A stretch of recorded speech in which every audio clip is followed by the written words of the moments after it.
সুপ্রভাত বন্ধুরা, আমি রাখি বলছি। আর রাধে রাধে একবার বলে দিলাম শুরুতেই।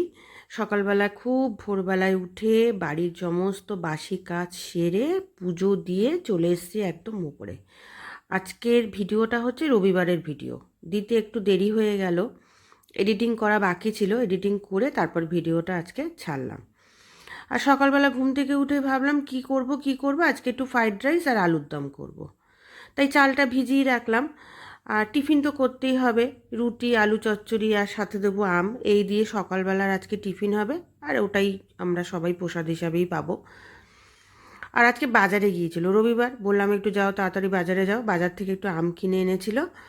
আর আমটা দেখবে গরমকালে আমটা থাকলে না বাড়িতে টিফিন দিতে, তারপরে ধরো রাত্রিবেলায় রুটি খাওয়া হয়, তখন আমটা বেশ কেটে দিলে না খুব সুবিধা হয়। আর আমাদের বাড়িতে আমরা মিষ্টি খুব কম খাই, খুব একটা বেশি মিষ্টি খাই না।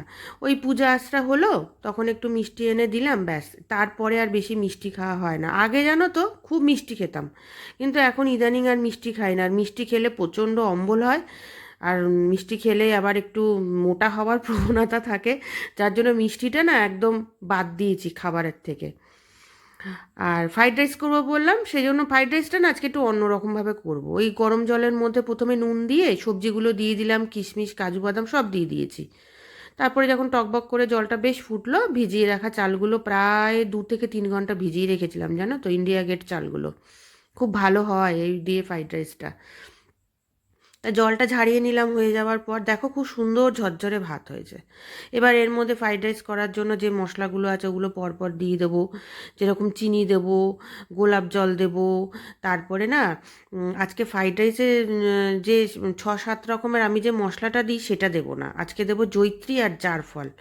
ভালো করে শিলে বেটে ওইটা দেবো ফ্রাইড রাইসের মধ্যে, পুরো একদম। আর ভাজিনি জানো তো, একদম রটা দিয়েছি যাতে না একদম খুব স্ট্রং গন্ধটা আসে। একটু অনুষ্ঠান বাড়ির মতনই করলাম আজকে ফ্রাইড রাইসটা, একটু অন্যরকমও হলো। আর দেখবো যে কেমন হয়েছে। তা সবার লাস্টে ঘিটি দিয়ে সুন্দর করে, আর গোলাপ জল তো আগেই দিয়ে দিয়েছি, তারপর একটুখানি নাড়িয়ে চাপা দিয়ে রেখে দেবো 1 ঘন্টার মতন। আর এইটাই আজকে আমরা প্রসাদ হিসাবে সবাই পাবো। আর বন্ধুরা, আমি কিন্তু নিরামিষ খাই, বাড়ির সকলে তো আর নিরামিষ খায় না, বাড়ির সকলের জন্য আমাকে সব ধরনের রান্নাই করতে হয়। সেটাই বললাম আর কি। তাহলে আজকে ফ্রাইড রাইস আর আলুর দম দিয়েই কিন্তু দুপুরবেলায় আজকে আমাদের লাঞ্চ হবে। তাহলে আজকে আসছি, দেখা হবে অন্য দিন অন্য একটা সময়। টাটা, রাধে রাধে।